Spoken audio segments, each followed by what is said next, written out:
Hello, everybody, and welcome to Taking Control, the ADHD podcast on rashpixel.fm. I'm Pete Wright, and right over there is Nikki Kinzer. Hello, drinking my coffee. Hi. I tried to stall. I know, you saw that, didn't you? And then my eyes got really big. Kinzer. Hello. Hi. It is very good to talk to you this fine Monday morning. And as we record this, we've got a good conversation, another inspired by a Patreon member kind of conversation that is coming up for today. We've been talking about it the last couple of weeks, kind of getting my head in it. What is it that we are going to be? How do we wrap our heads around the procrastination-anxiety loop? And yeah. You know how Saturn has a bunch of rings? Yeah, right. That's how I feel. When I first read this, there's so many layers to it. And so that's the hard part when somebody asks us a question. I think they're expecting like some really solid, concrete answer, and there just isn't one.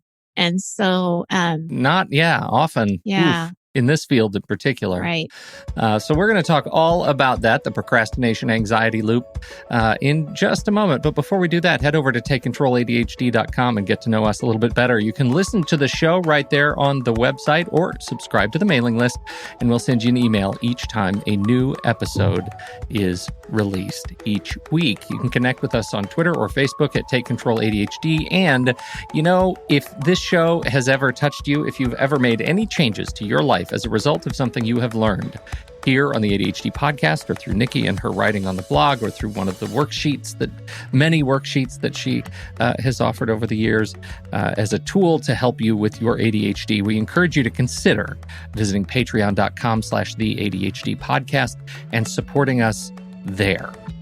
You get access to what I have come to call the crown jewel of the ADHD podcast community, our Discord server, an online community of fantastic people who live with ADHD and help one another through their most trying things, and also share great playlists. Who are we kidding? And you get access to monthly workshops that Nikki and I put together, video workshops that we put together and offer for members, along with new members-only worksheets every single month. So we appreciate you considering that. Again, make smart financial decisions. But if you want to support what we do and support us being able to make more time to do it, we sure appreciate you throwing us some ducats there. Patreon.com/the ADHD podcast.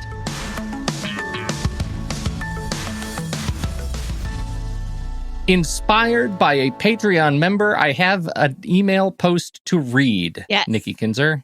Shall I begin? Go for it. I have something I'd like to ask you guys to talk about, which has been absolutely devastating to my entire life.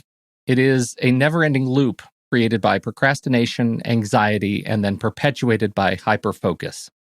Essentially, when something becomes overwhelming, complex, mundane, tedious, or boring, then I procrastinate and become anxious about it.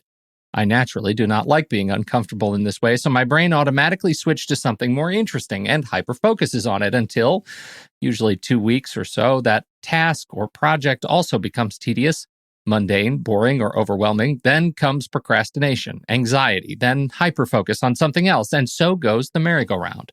Usually 2 weeks per task or project, and usually for about 2 or 3 months of autopilot and unproductivity. At the end of the loop, I kind of get a clear view of my past few months and become severely depressed until I get hyper-focused on something else. I'm often completely blissed and unaware that I'm in this loop at all until I'm out of the loop, which has proven difficult for me to identify and treat. Any thoughts you guys can bounce around during your show? This loop has utterly destroyed major points in my life. I've been fired from 3 jobs, and I've had run-ins with it in every job I've ever had, even in the strict structure of the U.S. Navy. It's become debilitating in every aspect of my life, and I don't know what to do to stop the loop and fix my life. Thanks. And our contributor here ends with an emoji smiley face. So after a dark topic to end with an emoji smiley face. Right. I should say an emoticon. It's old school emoticon. It is. Yeah. I'm proud of this person for being able to share in good spirits. Absolutely. This is a tough one. It is a tough one. This is a tough one. And as I was saying, there's a lot of layers to this conversation and many directions that we can go. And one of the things that I do really appreciate is the question, any thoughts you guys can bounce around during your show. He's not necessarily asking us to give him, here's the 5 strategies that are going to make your procrastination loop better. Right. But boy, are you lucky. I have an answer. Yeah. So I think that, where I want to go with this is really understanding why this is happening and what it's ADHD. There's so many aspects of ADHD running in this email that we have to start really breaking that down. And so I took some time for this show, and I really did a little bit more research than I normally do, just because I really wanted to kind of figure out how to break this down the best for our listeners. And so I did find some articles that we will link to the show notes that I'm referencing to, so people can get even additional information from what we talk about. But one of the articles, this is what they had to say. Individuals with ADHD experience life more intensely than neurotypicals. The ADHD nervous system wants to be engaged in something interesting and challenging. Attention is never deficit. It's always excessive, constantly occupied with internal engagements. So what's happening is he's paying attention to what he wants to pay attention to, what is engaging his brain. Right. So that is definitely part of the ADHD. And in case of this reader, he's shifting his focus from something that is overwhelming or boring to him. So he already has sort of a reason, or, he's already identified why he's avoiding this. And then now he's going into something engaging. And what is missing, it's not the lack of awareness that this is happening. It's the ability to control the stage and gate through which you have to pass to be able to tune your attention elsewhere. Right. Then what's happening is he's talking about hyperfocus, which is another layer of ADHD that we have to look at, right? Now, not everybody will avoid something and then go into hyperfocus mode on the new thing. However, it may not be hyperfocus, but they're still focusing on something else, right? They're still getting away from what they need to do or what they don't want to do. Hyperfocus is an intense concentration on a single interest or project for an extended period of time. So hyperfocus is, really getting into your own world. Everything else is blocked. And you can't focus on anything else because this is what you're interested in. ADHD time, we've talked a lot about what ADHD time is. This comes into play with hyperfocus. Time goes by really fast. You don't even notice it. All of a sudden, it's 5 o'clock in the afternoon and I haven't eaten anything all day long. Yeah. Well, and I just want to throw in here that one, that word that is missing from often when we talk about hyperfocus is that undirected, intense concentration. Like you don't get to determine what it is that you're focusing on. And this is the misnomer. I've been stewing on this all morning with some posts in the community about, ADHD is a superpower. This is where that comes from. Oh, hyperfocus. You're so lucky you have ADHD. You can focus on anything you want for a really long time. Well, that's the misnomer. When you experience hyperfocus, the outside world is blocked and you don't have any control, immediate awareness control over that experience. It's not intentional. Not intentional, right. Yeah. Where you're conscious of everything.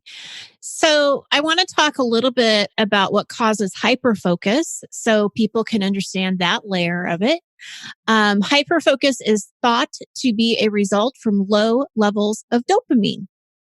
And we know that dopamine is that neurotransmitter that is active in our brain's frontal lobe. So it's the dopamine that makes us happy, right? When we go exercise, we increase our levels of dopamine and we are happy. We're in a good mood. So when you're hyper-focusing on something that you enjoy, something that you find fascinating, you're getting that dopamine hit is basically what's happening. Right. So the dopamine deficiency makes it really hard to take up boring tasks because you're not getting any hit of fun with those boring tasks. So it's kind of, it's important to understand what's happening here.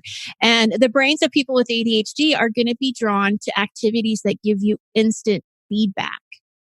So even though you may know that you should get your taxes done because you're going to get money back, that's not very instant.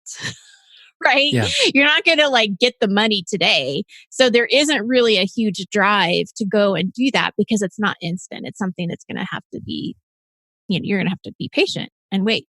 Something that's coming more clear to me now in the context of this conversation and our conversation last week with Brett Terpstra.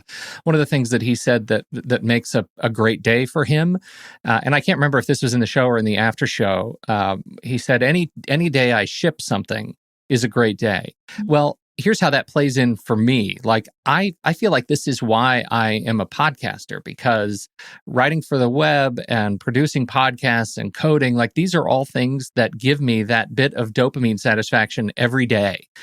They're things that I can ship all the time. And I've been thinking about that language, when and what am I shipping today? What can I check off the list? What can I actually deliver into the world? Because that gives me that dopamine hit and I am productive at the same time and it is useful, right? And it's taken a long time to figure out a match between what I do as a career and what satisfies the internal ADHD clock. What you're shipping. I like that. Yeah. That's great. Yeah. Okay. So here's another article that I was reading, and the view of Larry Silver, MD, a psychiatrist at Georgetown University Medical School, says that such intense concentration is actually a coping mechanism. So we know that hyperfocus can be beneficial in some areas, as we've kind of hit, it depends on how you look at it, but it is a liability. It definitely can be a liability from what you were saying before, right? Because the whole world is getting shut down. So in case of what the listener is saying to us, that's what it's sounding to me, is that it's becoming a liability for him. So during this time when he's in this loop, he's procrastinating, he's hyper-focusing, but he also talks about this great deal of anxiety that's then going into this really deep depression. So we also have to look at that layer of what's going on in his story here. Studies find that 80% of people with ADHD will have at least one other psychiatric disorder in their lifetime. So ADHD without one of these coexisting conditions is the exception rather than norm.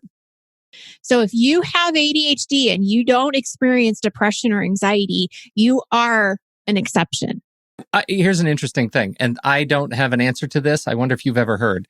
I wonder if ADHD without one of these coexisting conditions is undiagnosed ADHD. Well, that's where it gets tricky, because a lot of women get misdiagnosed because they miss the ADHD and they get diagnosed first with depression and anxiety, and then they don't get treated for the ADHD. So a lot of times it's backwards for women. I don't know about men. Well, that's a different thing than what I'm asking. What I'm asking is, if you have ADHD and you don't have the things that make you feel bad about it or go into a spiral about it, then are you even asking the questions whether you have ADHD? Do you really have ADHD? Is that what you mean? No. I mean, you might be living with ADHD and not care about it because it doesn't make you feel bad. Right. I think that's interesting. If you don't have anybody poking at you and saying, hey, why are you dropping the ball? Why do you keep missing my meetings? Why are you showing up and not paying attention? And those things, if you aren't relating to those things in a way that causes a negative anxiety response or a depressive anxiety response, then is that maybe you don't even ask the question, do I live with ADHD? Because you don't feel bad about it. I don't know. I don't know. I'm speculating here, but I wonder, because I know some very charming and kind of daffy people who, because of my life with ADHD and my experience in researching it, I can look at them and say, I know you have ADHD, and they're just fine. Right. They're fine. They don't get into this spiral. They procrastinate, but don't feel the negative impact of it. Their life they're fluid with their successes and their losses, and they just don't exist with ADHD the same way I do. Mm-hmm. And I believe it's because they don't live with that anxiety and the depressive response. Yeah. And it's the exception for sure. I know somebody in my life that I could say that, it's a family member, distant family member. But, if you were to look at the behaviors and some of the things that sets up his life, you would definitely say, oh, he's got to have ADHD. But he is one of the most fun loving, easygoing people I've ever met. And that's just how he lives his life, is spontaneously. Yeah. And his family has just sort of accepted it. And it's like, I don't know. I mean, he could fit into that bucket. Most of my clients, I don't think I've ever had a client that has come to me and said that they didn't have these other things. Because I think you just said it. The word that just totally, I remember this in college. You find that person who's just great at parties and they jump around and they do all kinds of different things. They're spontaneous. Yeah. That's what they call those people. Oh, they're so spontaneous. They just go where it goes. That's undiagnosed ADHD without a commingled condition of anxiety or depression, right? You know, like that's, of course, I know that now. Yeah. It's so true. So true. All right. So I do want to talk about this depression and anxiety, because we do know that most of it, a lot of people do fit into the other bucket, right? Yeah, right. So I'm not sure if this listener has been diagnosed with depression and anxiety, so I don't want to make that assumption. But it is important for us to highlight that there are 3 different diagnoses here that could be happening that are coexisting. That's the ADHD, that's the anxiety, and that's the depression. If you just treat the depression, the anxiety and ADHD is going to be there still. If you just treat the anxiety, the depression and ADHD is probably still going to make the anxiety go up. It's probably not going to be treated. Right.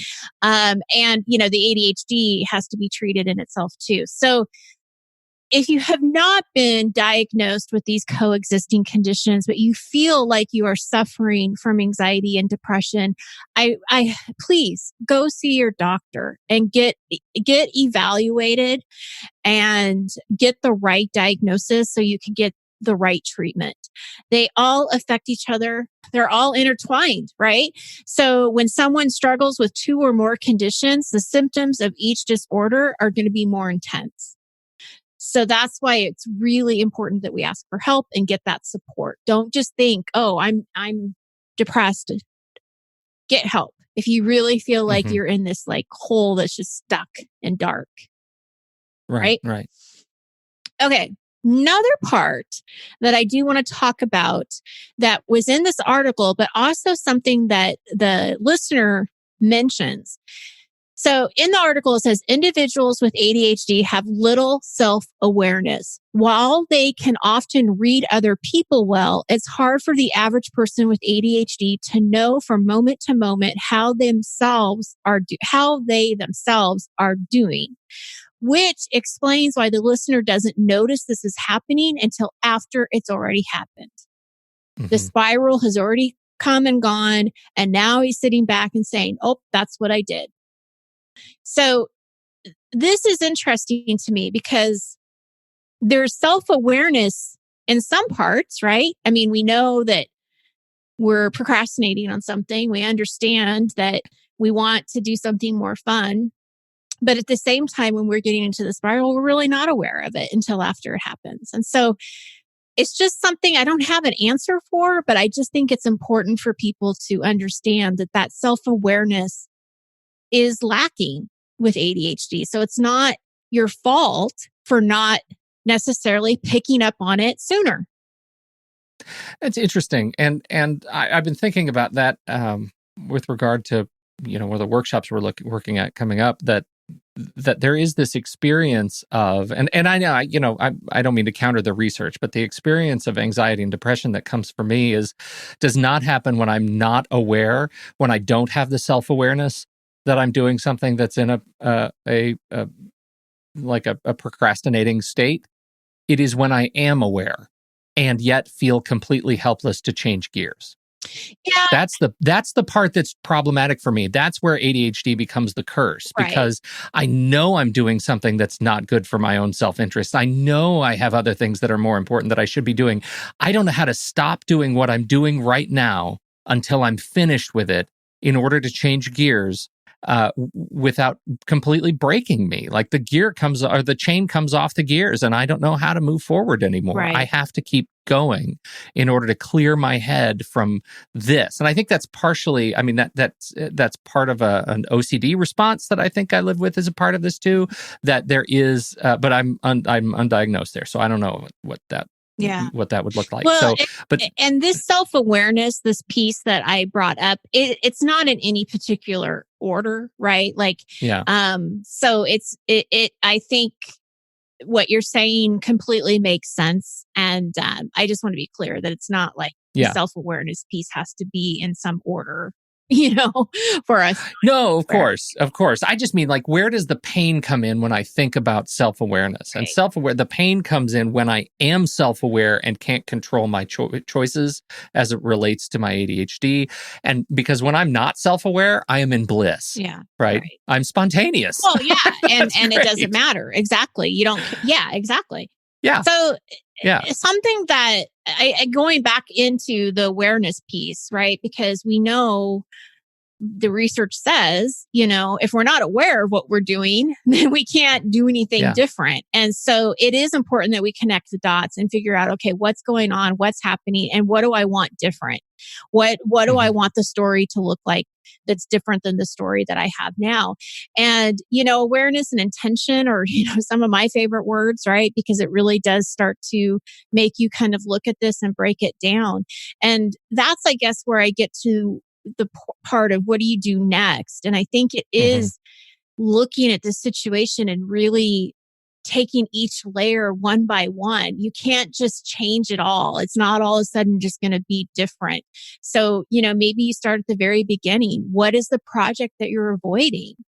And, maybe this will give you some awareness that when it's coming up again, you can be more prepared, or you can at least be thinking about how am I going to handle it this time? I think that is a number one step for me when I think about this. The experience here is to figure out how you can build the systems that allow you to engage in this, and in fact, to break down the activities of these projects, again, to their molecular smallest components when you're not in the middle of the project, right? When you're doing something else that normally, this type of project you would procrastinate on, but when you're not working on that project, how can you make it easier for yourself to start, to keep working, to ship something every day, to be able to be reactive when you're not already feeling late? Because I imagine when you're most enthusiastic to work on fixing this problem of the procrastination anxiety loop is when you're feeling procrastination anxiety,